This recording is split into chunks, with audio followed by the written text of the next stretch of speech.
I mean, the performance in, of course, One Battle After Another is extraordinary.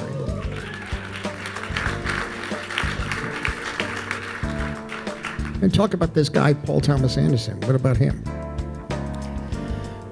It's interesting, well, needless to say, a lot of these directors have been incredibly influenced by this gentleman over here, Paul being one of them. And I remember meeting Paul very early on in my career when I was about to go do Titanic, but we were talking about doing Boogie Nights, and I was in my mother's living room, and I'll never forget, I was on a couch, and he brought a laser disc of Raging Bull and a video cassette of pornography. And he said, I want to do the Raging Bull of pornography.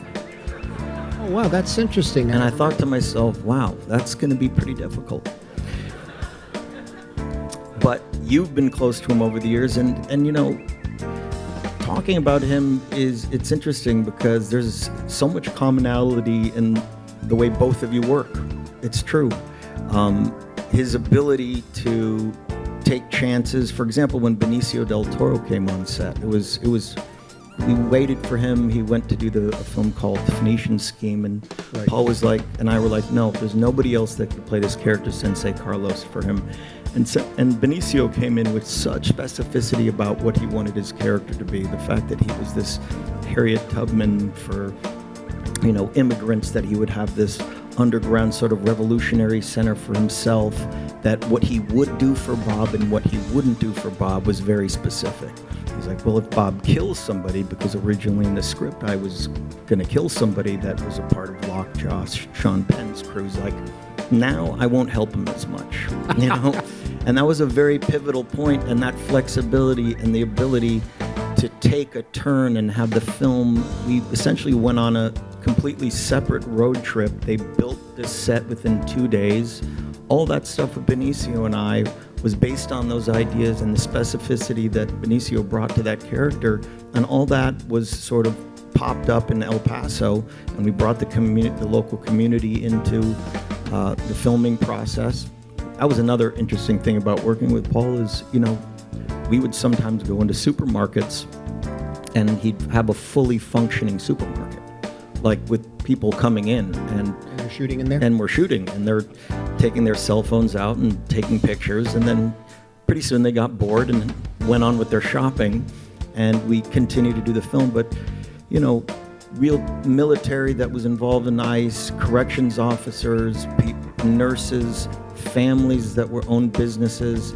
He kind of it's this sort of controlled chaos where he just threw us into these ecosystems that were fully formed, fully functioning, and real, And that, Benicio says it too, that made us kind of have to become leaders in a way for non-actors and telling them what we're going to do. Yes. Generals talking to troops, all right, let's all get together. I'm going to move here, we're going to move there. So that was an interesting, endeavor. But also, much like you do too with the dailies, VistaVision was a very specific thing that he wanted to accomplish with this film, bringing these films that, Hitchcock used it for Vertigo, North by Northwest. A lot of these cameras hadn't been used in a while, but we always had these sort of pop-up daily tents.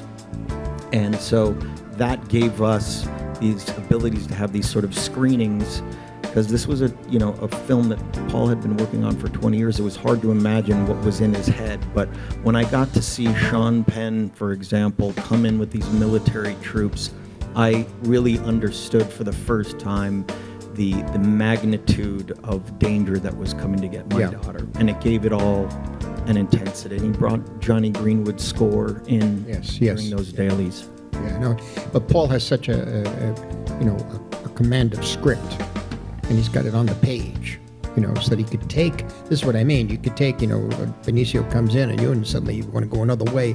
It's still, the foundation of it is still there. It's still on the page in a way, and it has enough breathing room for what you wound up doing with Benicio. Mm-hmm. Yeah, those ocean waves. Those ocean waves. No, but we got to pivot a lot. which is amazing. And same as you, there's a trust in the actors that he hires, you know, and their ideas. And they're not always good ideas, as you know. Yes. They're not always good. No, but Sometimes it's a Tommy gun of ideas. Yes. And then you and Paul will say, now that I can work with. yeah, yeah. And it can change the course of the entire narrative. Well, the whole thing is about being open to it, really. Being open to suggestions. There's going to be specific times I tell you what I need directly. It can't be changed left or right. That's it. It's got to be this way.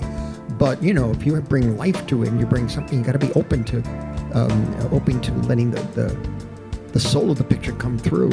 And it has to be done through the faces up on the screen and your behavior on the screen. That's the key. So, one has to learn that. It took me years to fully understand it, and I was very lucky over the years. But well, it seemed like you understood it very early on to me. I don't know. well, it's a matter of how to get it, though. You want that, but how do you get it? And it took a while to find, and also it depends on the people you're working with too. Well, I tried to articulate this. I think we did a talk show once. I forget what it was, but In Japan, no, it was a talk show here in New York, and I was trying to articulate what I felt watching Taxi Driver for the first time. I don't think I really did it, but it was the first time, specificity, and I watched the recent documentary about you, of being humiliated for the character, and that shot that you created with Travis Bickle trying to ask her on a date, and you couldn't bear to look at him even, and you panned the camera over. That was one of that was the feeling that I'll never forget watching that film for the first time. The humiliation that I felt for him, the sadness, the loneliness, and the fact that he tricked me. This character tricked me.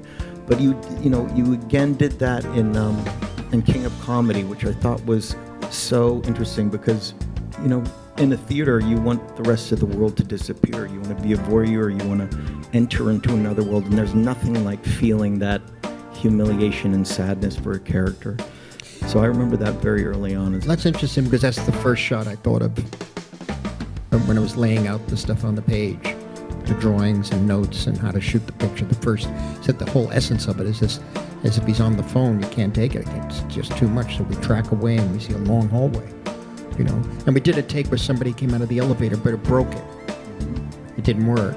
The hallway had to be empty, And I think over the years, I've learned the times when there's malleability and ways to pivot in the storyline, but I've also learned the times where you have a specific shot list. Yes. Yeah, I won't say. For example, power coming up in the Aviator. Oh, I'm sorry about that. Yeah.